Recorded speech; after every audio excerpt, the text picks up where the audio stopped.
Welcome back to Boss Economics World, where we slice through the noise and expose the harsh truths behind government policy.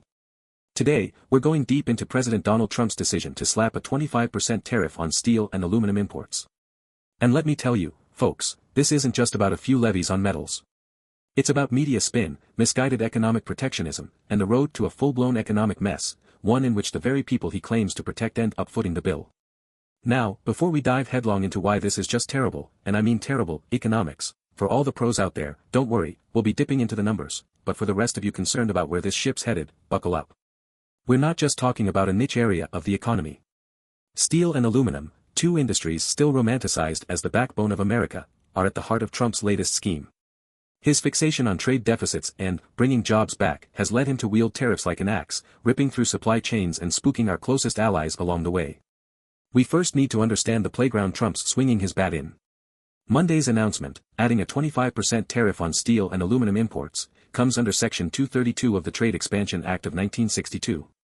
Here's the thing, Section 232 gives the president the power to apply tariffs if imports are deemed a threat to national security. But you've got to wonder, are Canadian steel and German aluminum really the things that keep defense officials up at night? The story feels like déjà vu. That's because we've seen this movie before, back in 2018, during Trump's first stint in office. He enacted similar tariffs to supposedly fix America's steel and aluminum industries back then. Here's a spoiler, it didn't work. This time, the stakes are even higher. Trump hasn't just dusted off his old playbook, he's gone further. This round of tariffs doesn't stop at just raw steel and aluminum, oh no, that would be too logical. He's targeting finished products, too. So we're not just talking about pig iron or base metals anymore, we're talking about tariffs hitting extrusions, slabs, pipes, and sheets, that make their way into everything from skyscrapers to semiconductors. Let's break this whole economic calamity into its most critical layers so we can understand how Trump's latest tariff madness is creating ripples. Actually, scratch that, let's call them tidal waves. Trump's narrative goes something like this: slap a tariff on steel and aluminum, force industries to buy American, and boom. Massive job creation. America's steel mills will roar back to life like it's 1955 again, and all the disillusioned factory workers in Ohio and Pennsylvania will be back on the job, right? Wrong. Firstly, employment in the steel industry doesn't magically rise just because the price of foreign steel goes up. What happens instead is the exact opposite: those rising input prices get passed down the supply chain, causing ripple effects across multiple industries. According to the Peterson Institute for International Economics, the tariffs slashed an estimated 75,000 jobs across steel-dependent sectors back in 2018, hardly the massive job boost Trump promised. Meanwhile, when Trump first imposed tariffs on raw metals in 2018, the initial uptick in steel production was remarkably short-lived. Sure, U.S. Steel Corporation restarted a couple of idle blast furnaces, but beyond the temporary bump, the industry began its inevitable slide. By 2019, the first full year after tariffs were imposed, the U.S. manufacturing sector shed thousands of jobs, and industrial output fell by 1.3%. That's right, manufacturing actually declined. Why? Simple, tariffs are costs, and someone's always got to pick up the tab. Turns out, that someone is usually U.S. manufacturers and consumers, as higher prices sweep through sectors that rely on cheap imported materials. A classic case of unintended consequences, no?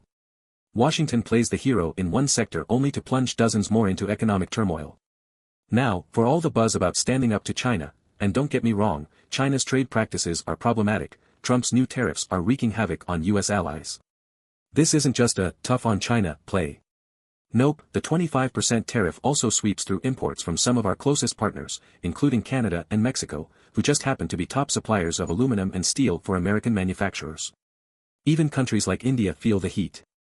India, a key steel supplier and informal ally in balancing China's power, finds itself in the crossfire of Trump's trade battles. With Prime Minister Modi set to visit soon, India's steel industry is already urging its government to secure exemptions from these tariffs. Whether that diplomacy succeeds, or we face another trade spat, remains to be seen. Now, this is where it starts getting downright contradictory.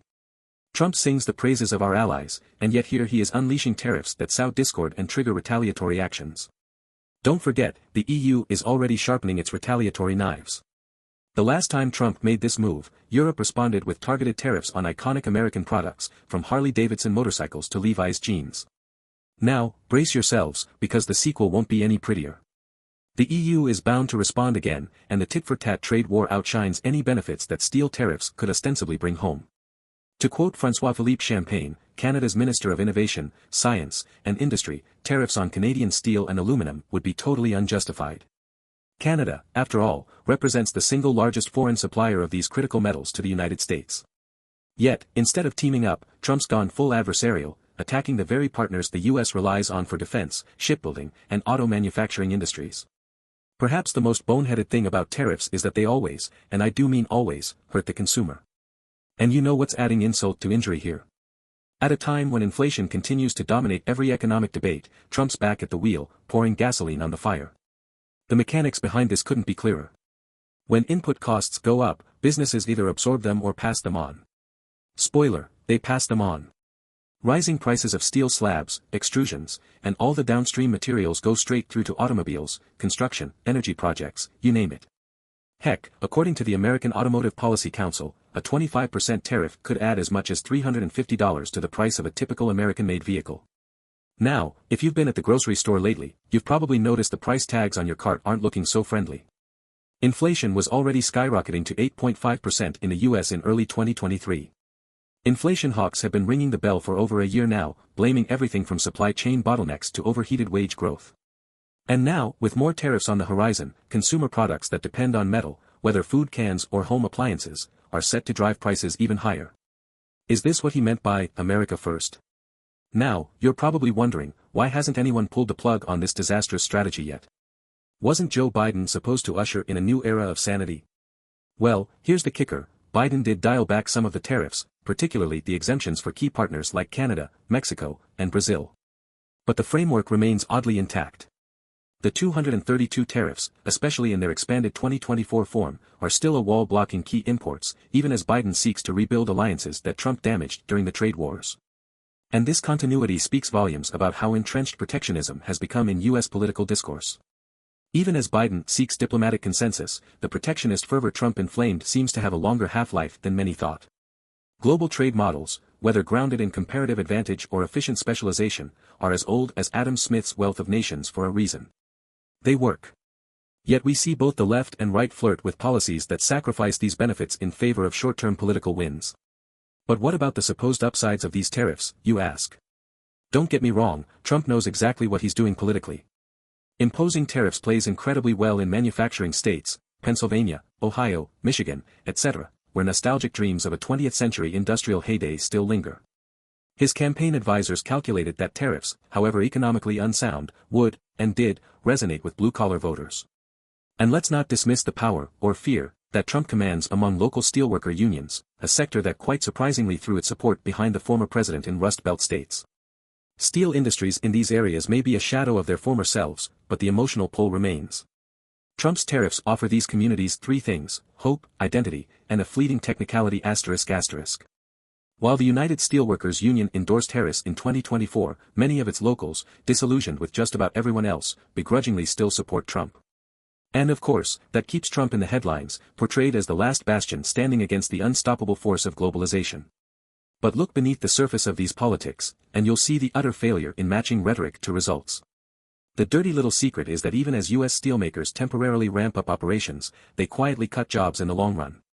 That's because technology, not foreign import competition, has already decimated labor demand in the domestic steel industry. So, at the end of the day, there's only so much workers can cheer for fleeting moments of political affirmation when jobs continue disappearing due to automation and efficiency upgrades, regardless of tariffs. Finally, let's not forget Trump's preposterous justification for this mess. National security? Really? Trump once justified these tariffs, stretching legal reasoning to frame them as critical to U.S. defense manufacturing. But let's call it what it is: protectionism untenably disguised as patriotism. The modern global supply chain, after all, depends on the seamless flow of specialized materials. So by disrupting the global market, especially with broad-based product tariffs, the U.S. is actually weakening its military logistic capabilities.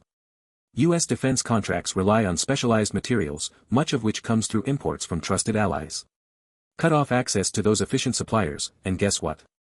Our own defense procurement, everything from aircraft to smart weapon technology, faces enormous delays and unnecessary costs. Talk about shooting yourself in the foot. Let's bring it home, folks. We've seen this story before, and we know exactly how it ends. Trump touts his tariffs as a bold stroke for American industry, but when the dust settles, it's always the American consumer and global trade balance that are left nursing the blow. In just a few short weeks of implementing tariffs in early March 2024, prices will tick upwards, manufacturers will scramble, and the loophole game will begin as other countries reclassify products to skirt around the tariff walls. Russia, China, and even our allies like Canada will find ways to keep products flowing elsewhere at record-high prices. The final act. Global retaliations, trade disruption, and the emotional flashpoint we're already all too familiar with, followed closely by the resurgence of an inflation dragon that refuses to be tamed. Remember folks, when you swing a trade war axe where fine surgical tools are needed, everyone bleeds. That's all for today from Boss Economics World. If you're furious, and you should be, remember to smash that like button, subscribe for more hard-hitting analysis, and most importantly, don't fall for cheap protectionist tricks designed to set you up for failure. Until next time, keep your wallet safe and your eyes open. Economic truth, that's something no tariff can block.